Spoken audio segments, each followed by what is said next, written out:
Kremlin official confirms preliminary deal for Steve Witkoff's Moscow trip next week.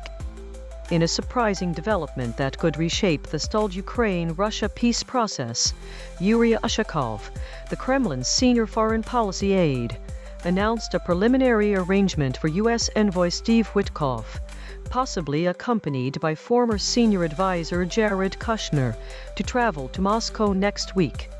Speaking on the television program Moscow, Kremlin, Putin, Ushakov said the meeting with President Vladimir Putin is definitely on the agenda, and he hopes other American officials involved in the Ukrainian dossier will join the delegation. The comment follows a Bloomberg leak that purportedly captured a phone conversation between Witkoff and Ushakov, in which the American envoy appeared to advise Putin on how to frame a Kremlin-proposed peace formula for President Trump. While Ushakov acknowledged the call occurred, he refused to discuss its substance, labeling the conversation confidential and suggesting the leak was intended to sabotage ongoing negotiations. He also denied Russian involvement in the leak, attributing it to an unidentified third party. President Trump previously hinted that Witkoff, perhaps with Kushner, would meet Putin, describing the envoy's role as a standard negotiation effort to bridge Ukrainian and Russian positions.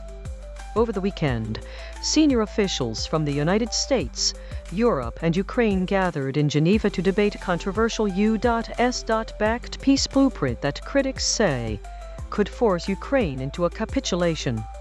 Putin later said the plan could serve as a foundation for a final settlement, echoing themes from his August meeting with Trump in Alaska. A Ukrainian source confirmed that the original 28-point proposal was trimmed to 19 points after Geneva, and President Volodymyr Zelensky expressed readiness to move forward with the United States and Europe, emphasizing personal engagement from President Trump. Subsequent talks in Abu Dhabi reportedly solidified Ukrainian acceptance of the 19-point framework, though details remain under negotiation. Trump, when asked about remaining issues, dismissed them as standard and stressed that a deal would halt the war and reduce casualties, while also hinting at possible land swaps. The Kremlin has not yet officially weighed in on the revised plan, but Foreign Minister Sergei Lavrov warned that any deviation from agreed principles could create a fundamentally different scenario. Ushakov said the plan has been passed to Russian authorities, but not yet fully reviewed, and Kremlin spokesperson Dmitry Peskov cautioned that it is too early to declare